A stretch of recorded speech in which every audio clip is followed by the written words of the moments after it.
Okay, folks, another daily vlog update. Nofap day 179. One more day and it'll be 6 months. Have not fapped, have not looked at any, PMO or material, basically haven't gone to any websites without that, usual routine. I have been in a really weak spot, to be honest with you. A lot of it is sort of just the aftermath of what happened. Not so much thinking about what happened or replaying images or events in my mind, but just basically being stuck at home and waiting for the severance pay and not really having much to do and just trying to sort of fill my time with whatever I could think of, including the class, which I have not chosen to withdraw from it. There's some complications involved with that. You have to fill out some forms, get people to sign off on it, provide supporting documentation, proof that I don't know, you lost your job or you lost a family member, something like that. That would justify them letting you take a W. But that being said, the plan for the class right now is just I'm going to do my best with the remaining assignments, and I'll take a rain check, when it's time for the final. And based off of where things stand, if let's say I have a 5 percentage point buffer, at that point in time, I may decide to take the final and go for broke. But if not, then I think I'll probably just basically I'll force a fail. Essentially, I'll miss the final, and then I'll take the F or the D in the class, and I'll use my one retake opportunity. Probably not this fall or anytime this year. Probably next spring, assuming that it gets offered in the spring. Whenever I can get around to that. But assuming that's all the case, that's how it goes down. Okay. Let's assume best case scenario, I end up getting a B or a B plus in the class. Let's assume that best case scenario. I'll still be taking a class over the summer and then maybe a class or two in the fall. Even if I fail it, I'll still be taking a class over the summer, a class or two in the fall. There are some classes that I can go and retake, either here or at a local community college, take or retake. Classes that either I got a C in, which they would mean I would have to retake that to get that B that they want, or I got a B in it, but I would retake it because it's a class like General Chemistry 2, let's say, or physics, general physics 2, where it's 4 or 5 units, and let's again assume best case scenario, or heck, even just okay scenario, I get a B plus or an A minus. If I get an A, that'd be great, but it'd essentially be a unit or two more than what this class is worth. And let's say best case scenario, I get A's in those classes because I've already seen that stuff enough, and I go and I just go all gung-ho and knock them out.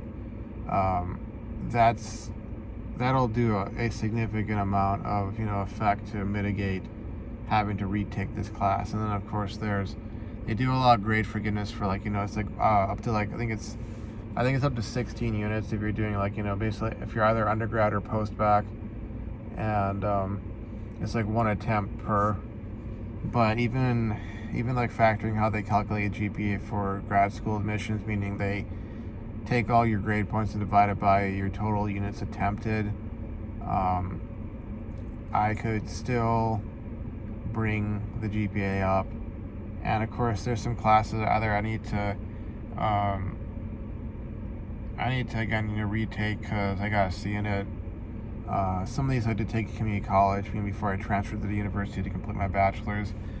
Others, I think one of them is physiology for engineers course. So their BME course. They require it as part of your like core for your masters. As you know, obviously part of the requirements for undergrad, but for the masters they require it, and at the master's level they want to be. So I'd be retaking that. And there's like a couple courses from my undergrad chemical engineering class that I think I mentioned this, or my undergraduate degree, chemical engineering. The guy who teaches it, I believe he's basically one of the go-to guys for any like research in the area that I really want to go into, which is tissue engineering and regenerative medicine. And let me see, the first of those two classes I got a C minus in. It was enough to like pass it, and then the second I got a D in, which they basically waived the requirement for that because it was a terminal grade. I was kind of in that gray area, and there were like 6 of us there, and they basically allowed all 6 of us to graduate. But truth be told, I would want to go back and retake those, not only to bump my GPA up, but also to essentially prove myself to that guy, because he might either end up being on my in my master's thesis defense committee, whatever they call it, or he might actually be the guy I'd want to go to as my potential research advisor. And I would want to have proven to him that I turned over a new leaf, turned things around, that sort of deal, and was really on top of my game. So there are enough courses out there that I can make up for one. Let's say I'm doing my damnedest not to make this a pattern,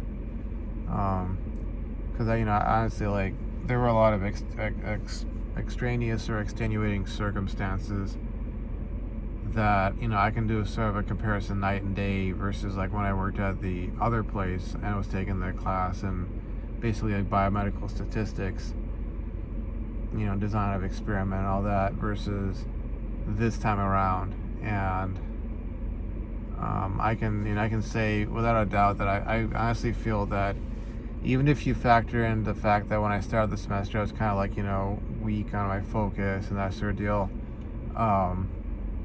even then like the majority of the stuff that was distracting me was like stuff at work, which I've removed from my life now because I'm no longer working there. But that's essentially my plan going forward with this class. Try my damnedest, see how I'm doing before the final, and if I'm not doing well enough, that I'd be willing to sort of risk potentially getting a B minus or a C plus, which would not be. It'd be something that I couldn't retake. Essentially, I couldn't retake. I wouldn't have a chance to bring it up to what they want. It'd be like, that would be like game over at that point. So yeah, that's my plan for that. My sort of dark spot that I've been in as far as Nofap is concerned, and it's basically like, see, one of the ways a lot of these relapses start, and I'm not saying that I have relapsed, I feel like I'm in this sort of gray area where if I don't switch things up or somehow figure a way out, it'll inevitably lead to a relapse. I can see it coming on, so to speak, no pun intended. But it's a combination of a multitude of factors. See, because whenever something like this happens, you inevitably kind of start reevaluating your life and like looking at where things are at, and if you ever had the chance to not end up like this, in this sort of state or in this spot, like oh, what if I had done X, Y, Z so things would have worked out with the ex-girlfriend, and then I'd be in bed with her and we'd be getting after it, and I wouldn't be in a sort of state of mind where I would be thinking about her looking at some other girl and getting involved in this or that, or getting pulled into this or that. I'd be so heavily focused on just making money, and I would have that part of myself satisfied, that I'd have a woman and I would be making sweet love to her, and vice versa. And maybe I'd be married and maybe I'd have kids and all that kind of stuff. Because, you know, like, I thought all about that, and you combine that with just the negative effects of not having a job right now, being at work, not being at work period, you know, being at home all day, getting bored, getting depressive or anxious, and just starting to fantasize, essentially fantasizing about what life could be like. Because ironically enough, as much as that ex-girlfriend of mine, like, you know, was yanking my chain all the time, there was this one point where she essentially indicated to me that if I'd had, we're gonna call it protection, that I would have been getting laid. Like, we would have snuck off somewhere and done it, you know, and it wouldn't have been a problem or an issue. Like, she would have just gone and gotten after it with me. And I mean, you know, and this is kind of like why, as messed up as things were, and as much as I can look back and, you know, let's say 75-85%, you know, justify ending things with her, there's always that part of me that, you know, wishes I at least had gotten some, so to speak, before ending things or before things had ended. Because things have built up between myself and her to the point that I could express my desire for her, and she would express her desire for me, and it was like, you know, it was mutual. There was a lot of passion. It could get pretty steamy when we be talking to each other, whether, you know, via Facebook Instant Messenger or, you know, face to face when I'd be over there. And man, like, it would have been like passionate, like, you know, love making if it had gone down between her and myself. I'd be willing to bet that it would be like that, you know. And I'd probably be a completely different person. You know, maybe I would end up in a really messed up spot, you know, because I've talked about in the past of how, like, I kind of came to the conclusion that she was very much BPD, which is probably why it was so addicting to be with her, even though we'd never actually got around to consummating things. There was always that sort of magnetic pull. Because, you know, it's the way things, you know, are often with, you know, BPD girls, is that, you know, let's assume for the sake of the argument that these are genuinely BPD girls. It's not something else, you know. They have that allure to them that, you know, when they're into you and they're like love bombing you, and it's a characteristic they share with NPDs. And this is not something that's solely, like, you know, exclusive to women. But given that I'm a guy, you know, I'm not going after other dudes. I'm interested in women. So when I say BPD, you know, I'm referring to, you know, the women I've dealt with who have been like that. But you know, when girls like that are love bombing you, or they're genuinely feeling it for you, I mean, it's just like, you can't describe it. It's practically like being on a drug. Like, you're getting that high that, like, you've never gotten before, or you've only gotten intermittently, and it's like, it's just crazy. Like, you know, there's the expression that, oh, she's crazy in bed, she's also crazy out of bed, that sort of a deal.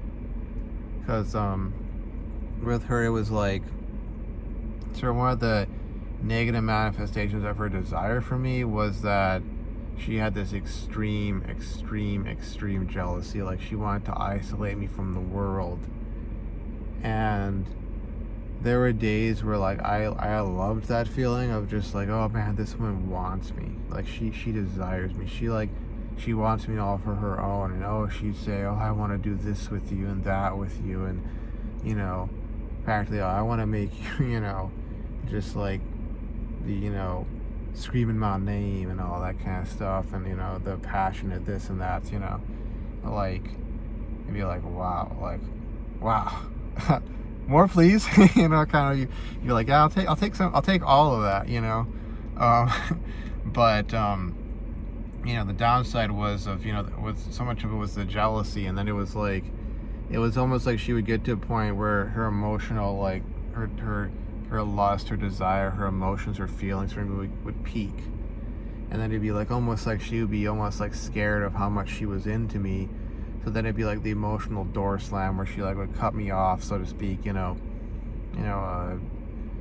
deactivate her account on Facebook, go completely no contact out of the blue, and then she'd come back like a week or two later after she'd, reset her emotions. And then it'd be like, okay, best case scenario, she'd, want to act like nothing had happened. Then I'd have to be questioning her, like, what went down? Like, where were you for 2 weeks? Where were you for a month? Like if we were living together, if we were married, if we had kids, like, that's not something you can do in a healthy, functional relationship. You can't just go and say, oh, I'm going to disappear for a month out of the blue, and you wake up, you're the guy or the gal, and you wake up and the other person's like, they're literally gone. One of the cars or the car is gone. You see the dresser drawers. They've all been pulled out, and clothes. Most of the clothes is gone. There's some laying on the ground, and they don't even leave a note or whatever. It's like, where the heck did she go? Like, what happened? Did she get kidnapped? Am I gonna find a pool of blood somewhere, and then further on, or maybe at that location, find her laying there dead? Like, what happened? Or are the police gonna have to go out on some search and rescue type mission or so? And send out search parties, and they're gonna find her dead body in the middle of the woods. Like what? You can't have that kind of a situation where it's like, okay, out of the blue, oh, she can't take how much she wants to, so therefore she's going to disappear for 2 weeks, a month, out of the blue, that sort of thing. She would do stuff like that. She would do stuff like basically demanding that I delete every single girl from my Facebook account, or that I like let her into some Facebook groups that had to do with my like the people in my classes. We had like a Facebook group for everybody, that you could post like study questions and solve these problems. And like I did this thing where I encourage people to like we would get example problems, you solve them on the board, take a photo, put it on the Facebook group. Hey, did I do this right? What mistakes did I make? That sort of thing. I would like encourage that sort of engagement and that sort of working together and that sort of deal. And I was one of the moderators for the group, and of course the other girl was in there because she was in my major. And man, like the ex-girlfriend wanted to get into that group and see, oh, what was in there, are you talking to other women in here, what's going on, you having an affair? I mean, is this just a cover for you to sneak around on me? And I had to let her in the group, and it was like this weird thing, because it was really embarrassing, because everybody else saw, oh, this person got added to the group, and they're like, who the heck is this? And then they saw, oh, this person left the group, and it's like, okay, who the heck was that? And all this stuff is going down, and she caused like conflict between myself and other people in the major, because it was affecting my mental health, And this is where like I'll give some leeway to some of the folks who did honestly end up screwing me over, but at the same time, like they had a certain measure of justification to a certain extent, to maybe not want to like associate with me. And of course, how some of the other girls would act, because I would be behaving weird because of her behavior and how it's affecting me, and my grades. And I mean, I remember when she was like blowing up my phone in the middle of organic chemistry lab, and like just wanted to have some freaking epic argument, like epic fight, accusing me of all sorts of things. And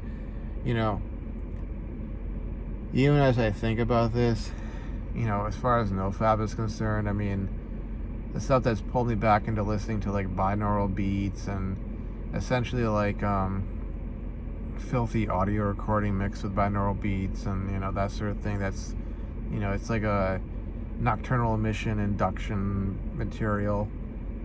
Part of it has been fantasizing about her and, oh, what could have gone down, and what would that have been like if I'd been all up in that in the hotel room or hotel bathroom, locked away with her, and having a steamy encounter, that sort of deal. Thinking about that, thinking about some of my old female coworkers from the last job, which, you know, it's weird because like that specific, that specific subset of women to be like thinking about them, because like I never really thought about them to the extent that I would pursue anything like that. I would ever ask them out, there was never any IOIs from their end of things. There was never any of them, trying to get at me or flirt with me or do what the girl did at the now former workplace. They never did anything like that. So there was an underlying tension, because if you're around people for 12 hours, per shift, working out to like about 40 hours a week, or it could in some cases be like 60 hours a week if you're doing overtime, and they're doing overtime as well. Tension does build, and you put guys and girls, guys and gals into a, confined space like that in a lab, working day in and day out.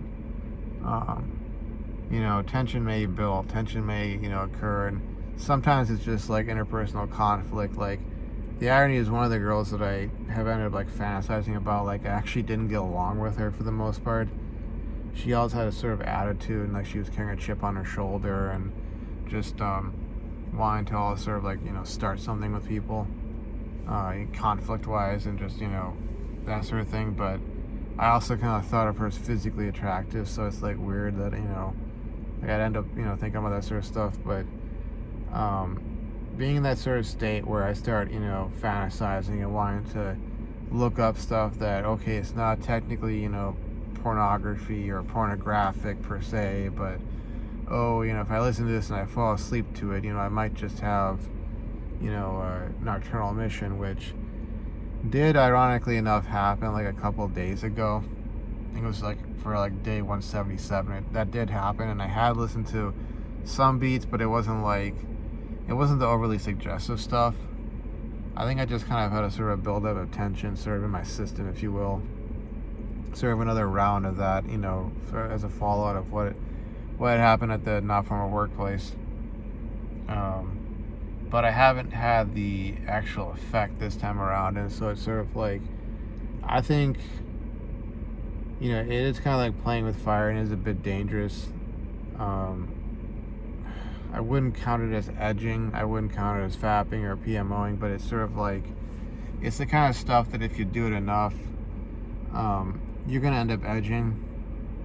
You're going to end up rationalizing that, and you will end up relapsing eventually. So it's like, I know I'm not in a good spot right now. I've also been sort of making my showers that I take, half hot, half cold at least.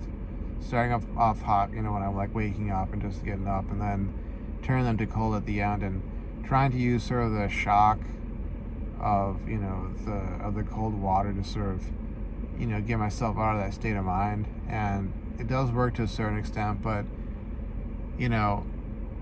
whenever I've been doing Nofap and I've been like super strong about it, on the uptick or on the upswing, I could take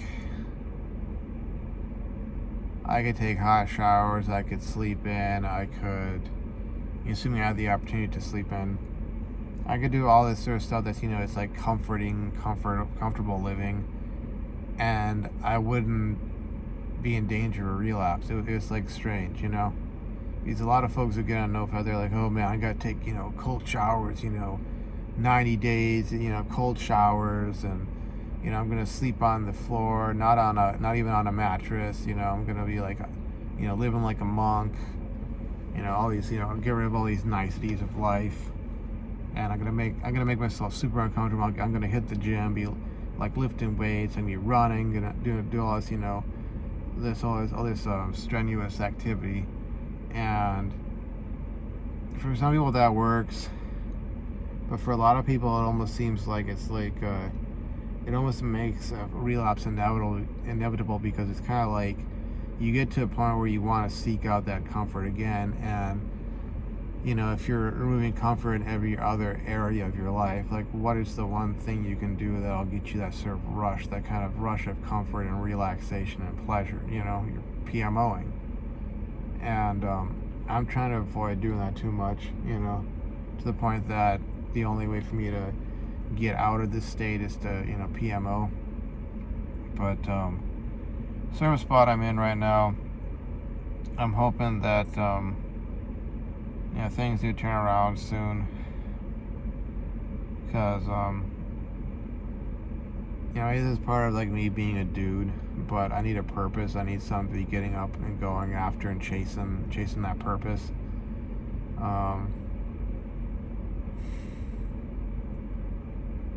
Or else I'm not really sure what's going to happen, you know.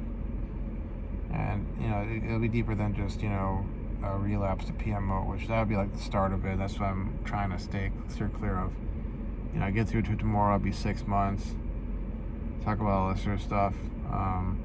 2 weeks after that would be like breaking my personal record.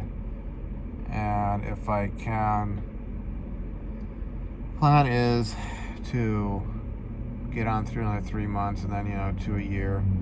But right now I've got to deal with what's putting me in this weak spot right now. Or else I'm just not going to make it. But some other stuff I wanted to talk about. For one thing, you know, I was watching this video of, I think it's Myra West, I think is her name. And she was talking about like how at 23, how she's single and she thinks she's gonna be single forever. She's only had one boyfriend, and sort of, you know, musing on like why this could be. And there was this point that she made, which it's like I stopped the video at that point because it really, really hit me. It really, really hit me, and it was almost like a version of some stuff that Dark Magician has said, among other people, where she said it's like, oh, you know, the guys that she might be into, it's like, you know, it's like they'll go for the girl they think they can get, not her, because it's, so maybe she gives out this impression that she'd be too hard to get, or she'd be too, like, you know, introverted or quiet or not engaged, and it would take that much more effort to, you know, get her to come out of her shell and to build a connection, that sort of deal.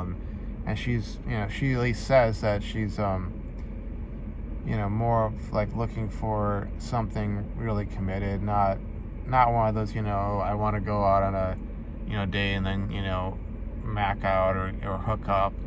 Which, I mean, look, folks in the red pill, especially like, you know, some of the more like red pill meathead type guys will say like, oh, you know, don't look at her, don't you know, look at her actions, you know, don't take her words seriously, and don't listen to her words, look at her actions, bro. Look, you know, her, you know, they say whatever sounds nice with their words, but look at their actions, what they do the exact opposite, sort of thing. And I mean, you know, I would want to hope that it'd be possible that, you know, there'll be like times, even when a woman is young and attractive, where like, you know, she'll say stuff like that and it'll actually be congruent with what she really wants, what she's really after. It is possible she just hasn't met the kind of guy who, like, you know, revs her engine, so to speak, just by his presence. You know, maybe she meets her, you know, the guy who would quote unquote alpha widow her, and, you know, and it's like, oh, all that stuff that she says is completely off the table. Who knows? I don't know. You know, I'm just some dude. I can't really say. You know, looking at things from a red pill perspective. Like I said, there's always that sort of like notion in the community where it's like, okay, like, you know, the classic, oh, she says she wants a nice guy, but look at the jerks she dates, sort of a deal. People, you know, will want to like watch a video like that and be very skeptical, like, oh, I'm not gonna take this seriously. But the point she made, like, hit me. It's almost like hit me like a ton of bricks, because it was like,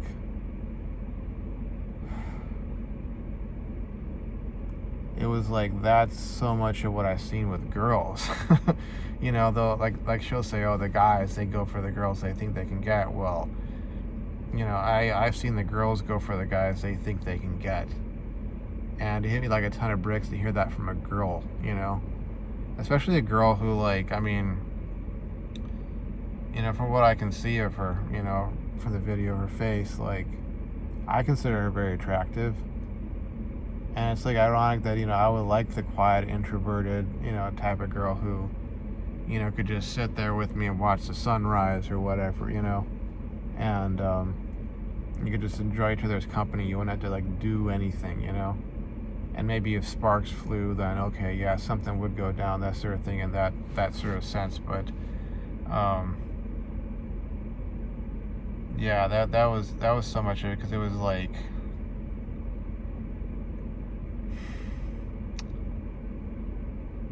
with that girl at my now former workplace,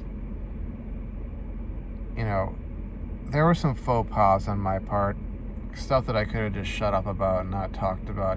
Basically it was like kind of like, some things are funny to talk about or say in moderation, but if you go a little too far, talking about your family or talking about experiences growing up, maybe you were traumatized by this, you try to make some jokes about that, some tough times you went through or whatever. But you talk about that too much and it gets really weird, and awkward and uncomfortable. But it was almost like, in retrospect, me talking about my ambitions, my drive, what I was going for, what I was working towards and working on.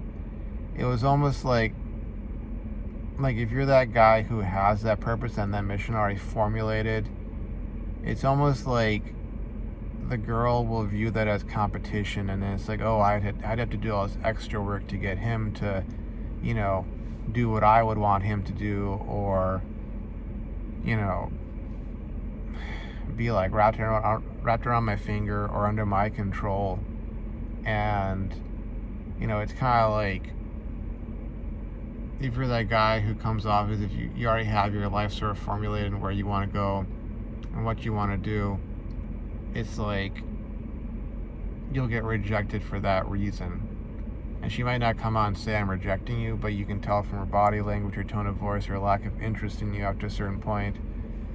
Because it's like when women are at their peak in terms of like what they have, which, is universally desired by guys. Not getting into, do you want someone who has a certain degree or career or makes money or so. I'm just talking like brass tacks, what guys want in women. When they're at that sort of peak in their early 20s, early to mid 20s, it's almost like they want the guy who has no direction, and there's that expression, fake it till you make it. It's almost like you have to fake that you have no direction, or you have to be at a point where it's like you could afford to have no direction. Like if I was sitting here a multi-millionaire and I didn't have to work, and I was literally, when I say multi-millionaire, I don't just mean in terms of net worth, but I mean in terms of like passive income rolling into my bank account every year from all these great investments I'd made, such that I could pull a Peter Gibbon and I could just sit around the house and do absolutely nothing, and nothing bad would happen. Heck, I could relapse to PMO and nothing bad would happen. That I could do that sort of stuff because I had that much money. Like, it's almost like I'd have to be at that point where you've made it and you could literally just not give a crap, and you could just be like, oh yeah, I feel like going to the beach right now, jump in my car, drive to the beach because I wanna, or I feel like I'm gonna go and, I don't know, go to Yosemite or Yellowstone or insert XYZ national park, or I'm gonna go for a hike, or I'm just, I'm gonna go surf the net, or I'm gonna play video games all day, or I'm gonna, whatever. I mean, heck, if you wanted to go and pursue a private pilot's license or get your scuba certification, or go on a vacation, you could just, go and do that because you were at that point where it's sort of like, you had it all. It's like you either gotta have nothing and therefore have no purpose or mission, be comfortable where you're at in that sort of sense because it's all taken care of for you by somebody else, or you gotta have taken care of it so well yourself that you're pretty much set for life. And then it's kind of like, then you can be that guy who at least, pretends like maybe you genuinely don't have a purpose, and then that's when those women will be into you, because it's like, okay, this guy's easy, you know, what do I gotta do to get him? Show up, be pretty, laugh at his dumb jokes, that sort of thing. Not, talk about ambitions or career or money or, future this and that, or whatever things, that he's working on. Don't have to hear about that sort of stuff, but can just be talking about just stupid things, stupid, meaningless, pointless, empty, purposeless, meaningless things, and just wasting time, killing time, getting your high, getting your emotional high or your sexual high, or whatever. And it's kind of like, where I'm at right now, it's like the only way for me to get to that point is not to just give up and do nothing, because no one's going to take care of stuff for me. It's like the only way for me to get to that point, if I'm ever going to be there, if there's even a point to it, is honestly to like make it, and man, that statement of hers really hit me like a ton of bricks. It was like, wow, like that's it,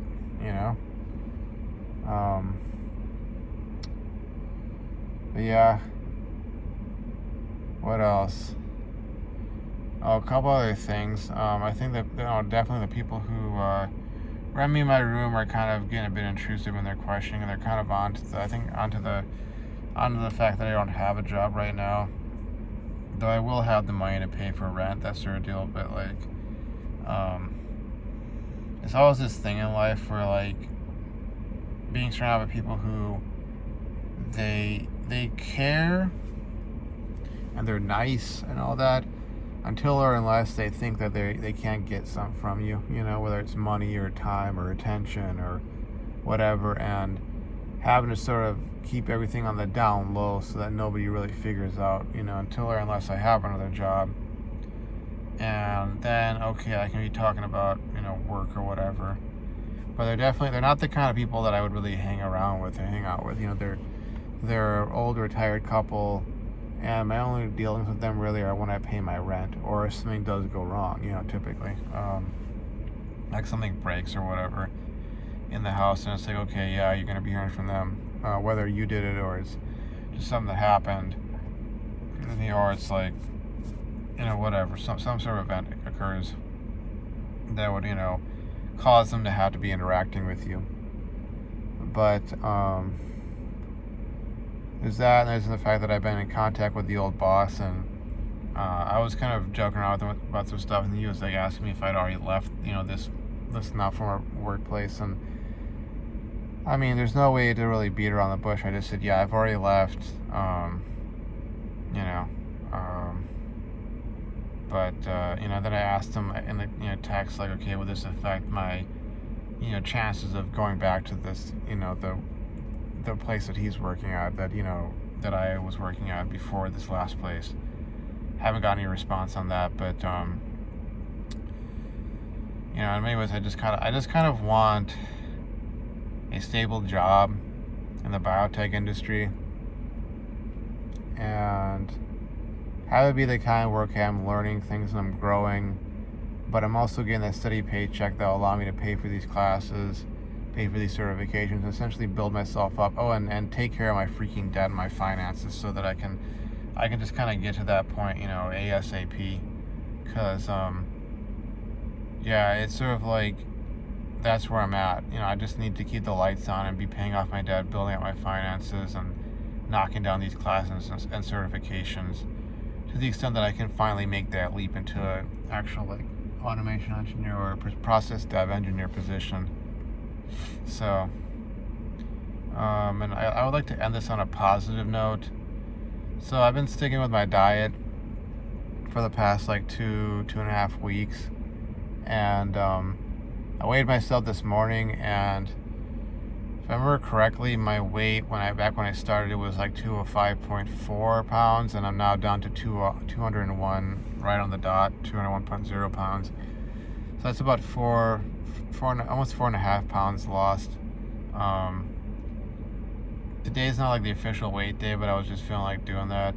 Technically speaking, I like to do that on Saturdays, but you know, who knows? I might end up fluctuating a bit and then thinking that I actually gained weight, but yeah, looks like I'm starting to drop weight and move in the right direction because I'm trying to get back within the healthy BMI, and from there I wanted to like probably drop on there like 10-15 pounds, just trying to avoid, you know, all sorts of health problems like type 2 diabetes and hernias and, you know, high blood pressure and what else, you know, heart disease and all that. But anyways, I've gone on long enough. There's been a long ass video. It's day 179, and I'm, you know, pulling through hopefully to like, you know, 6 months at least, and then I can go from there. So I finished up doing the data crunching for my lab, and it's just basically making some graphs and doing some calculations, that sort of deal. But anywho, I'll see you folks around. Thanks for watching. And while I usually don't ask for subscriptions or so, I do appreciate people do subscribe to my channel. You know, I do want to build this channel up. So, you know, if you like what you see, you know, consider subscribing, liking, leaving a comment, that sort of thing. You know, help grow the channel. But anyways, I'll see you folks around. Thanks for watching, and bye-bye.